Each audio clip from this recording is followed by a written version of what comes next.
Tervist!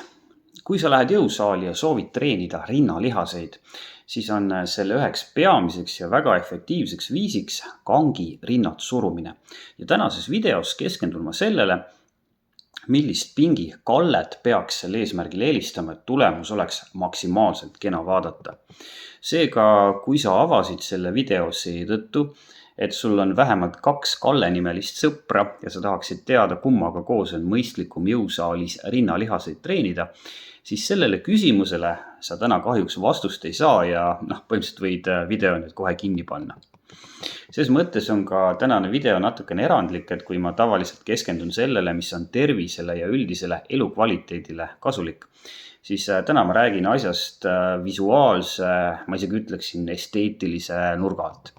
Samas igasugusel lihastreeningul, eriti efektiivsel lihastreeningul on positiivne mõju su tervisele. Nii et antud juhul saab öelda, et see, mis on hea su välimusele, tõstab ka su elukvaliteeti. Aga esmalt sellest, mida rinnalihased enesest üldse kujutavad. Üldistades võiks öelda, et inimese rinnalihased koosnevad peamiselt 2 osast, ehk siis suurest rinnalihasest ja väikesest rinnalihasest. Ja kui me räägime ennekõike meestel rinnalihaste treenimisest eesmärgil, et need näeksid head välja, siis me räägime ennekõike suure rinnalihase treenimisest ja peame selle omakorda jagama veel 2 osaks, ehk siis suure rinnalihase ülemiseks ja alumiseks osaks. Ja mõnikord ka ülemiseks, keskmiseks ja alumiseks osaks, kui me tahame asja eriti fancyks ajada. Minu kogemus ja ka üldine konsensus on selline, et keskmisel lihastreeningut tegeval meesterahval on kõige kehvemini arenenud suure rinnalihase ülemine osa. Sest nagu me tänase video käigus näeme, peaks sellele lihastreeningust tõenäoliselt pöörama eraldi tähelepanu. Ja visuaalselt peetakse meeste rinnalihasest rääkides parimaks seda varianti, kus kõik rinnalihase osad, kaasa arvatud see suure rinnalihase ülemine osa, on ühtlaselt ja optimaalselt arendatud. Seega meil tuleks tekitada jõusaalis lähenemine, mille puhul saaksid rinnad surudes piisavat koormust kõik suure rinnalihase piirkonnad. Ent erilist tähelepanu peaks pöörama suure rinnalihase ülemisele osale. Antud teemat ehk siis seda, millises kaldes on millist rinnalihase osa kõige tõhusam treenida, on uuritud paljudes teadustöödes. Aga erinevatel põhjustel on erinevate uuringute tulemused olnud kas segased või mõnikord isegi vasturääkivad. Ja lisaks ei ole meil seni huvitaval kombel tehtud eriti häid uuringuid noorte tervete inimeste osas, kes alles alustavad oma jõusaali treeninguid. Aga selle vea me saame nüüd selle asjaga ära parandada.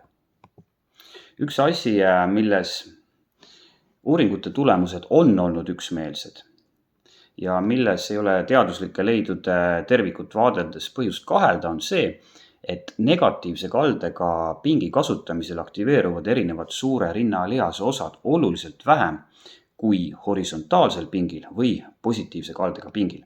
Ja seega me võime tegelikult asja lühiduse huvides rahuliku südamega visata negatiivse kaldega pingi, vähemalt rinnalihaste treenimise eesmärgil prügikasti. Aga täna ma räägin sulle värskest uuringust, milles osalesid 19–22-aastased noormehed, kes olid lihastreeningu osas algajad ja kelle puhul uuriti, millisel määral aktiveeruvad suure rinnalihase ülemine, keskmine ja alumine osa, samuti deltalihase ehk kõlalihase eesmine osa ja samuti triitsepsi ehk kõlavarre kolmpealihase keskmine ja külgmine osa, kui tehakse kangi rinnad surumist kas horisontaalaasendis ehk siis 0-kraadise kaldega pingil, 30-kraadise kaldega pingil või 60-kraadise kaldega pingil.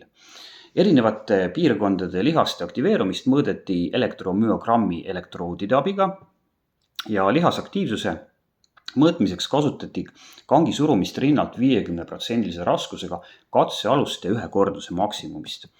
Kui ma mainisin, et varasemate sarnaste uuringute tulemused on olnud osaliselt vastuolulised, siis ma pidasin silmas ennekõike küsimust, kas suurema kaldega rinnalt surudes treenib enam suure rinnalihase ülemist osa, mis, nagu ma juba mainisin, on väga paljudel alaarendatud ja nõuaks seega suuremat tähelepanu. Varasemates uuringutes on nimelt sellele küsimusele vastust otsides leitud kord niipidi ja siis naapidi. Antud uuringu kokkuvõttes on märgitud, et olulist erinevust selles osas ei leitud.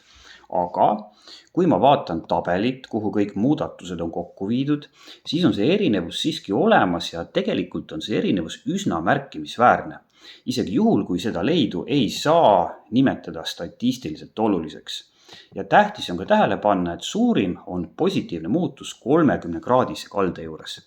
Ehk siis lihtsamalt öeldes, antud uuring leiab, et noortel meesterahvastel, kellel puudub või on vähene lihastreeningu kogemus, aktiveerub kaldes kangi rinnad surumine suure rinnalihase ülemist osa enam, kui tehes sama harjutust 0 kraadi juures ehk siis horisontaalselt. Kui me räägime kalde mõjust suure rinnalihase keskmisele ja alumisele osale, siis me näeme selgelt, et mida suuremaks kalle muutub, seda vähem rinna keskmine ja alumine osa aktiveeruvad.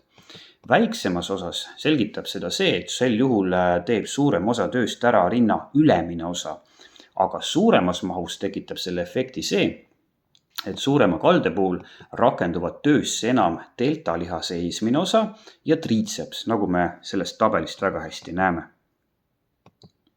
Minu soovitus antud uuringu tulemusi vaadates on see, et kui sinu jaoks on oluline, et su rinnalihas näeb välja visuaalselt hea, siis pead sa treeningute käigus tegema rinnad surumist regulaarselt nii 0 kallakuga horisontaalsel pingil kui ka kaldes pingil. Samuti ma soovitan mitte lähtudes sellest uuringust, vaid üldiselt sellest, mida me oleme antud valdkonna kohta viimasel ajal teada saanud,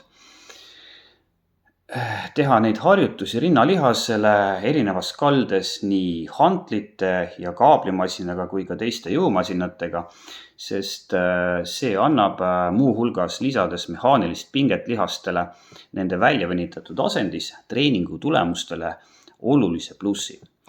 Rääkides kõige paremast kaldest rinnalihaste treenimiseks, eriti siis ülemise osa treenimiseks, tuleb silmas pidada, et kallet tõstes sa tegelikult rakendad lisaks rinnalihase ülemisele osale aina enam töösse ka õlalihase eesmist osa ja triitsepsit, nagu me sellest tabelist nägime, mis mõne aja eest oli ekraanil. Ja see võib teatud kaldenurgast alates tekitada olukorra, kus õlad ja triitseps võtavad töö liiga suures mahus üle. Ja sa ei lõpeta seeriat mitte seetõttu, et ära väsivad su rinnalihased, mida sa ju ikkagi üritad antud harjutusega treenida, vaid lõpetad selle seeria ära sellepärast, et enam ei jaksa tööd teha sinu õlad ja triitseps. Inimesed on üsna erinevad ja tegelikult ei olegi olemas ühte kindlat kaldenurka, mis oleks kõigi jaoks kõige parem. Aga ma juhtusin hiljuti nägema tuntud lihastreeningute entusiasti ja YouTuberi Jeremy Ithery ühest videost väga head nippi, kuidas teha kindlaks, mis võiks olla sinu jaoks parim optimaalne kalle suure rinnalihase ülemise osa treenimiseks. Ja see käib niimoodi. Viska ennast jõusaalis pingile selili ja aseta mobiiltelefon oma rindade vahele nii, nagu on näha sellel pildil. Kui mobiiltelefon on kaldes, nagu me näeme vasakpoolsel pildil, siis ei ole horisontaalne asend sinu rinnalihaste jaoks tegelikult horisontaalne asend. Ja sinu rinnalihased, eriti su rinna ülemine osa, ei ole kasvanud vaatamata väga intensiivsetele treeningutele seetõttu, et sa teed rinnalt surumist tegelikult negatiivses kaldes.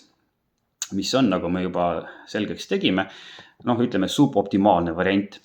Sinu jaoks võiks õige kaldenurk olla seal 40–45 kraadi juures.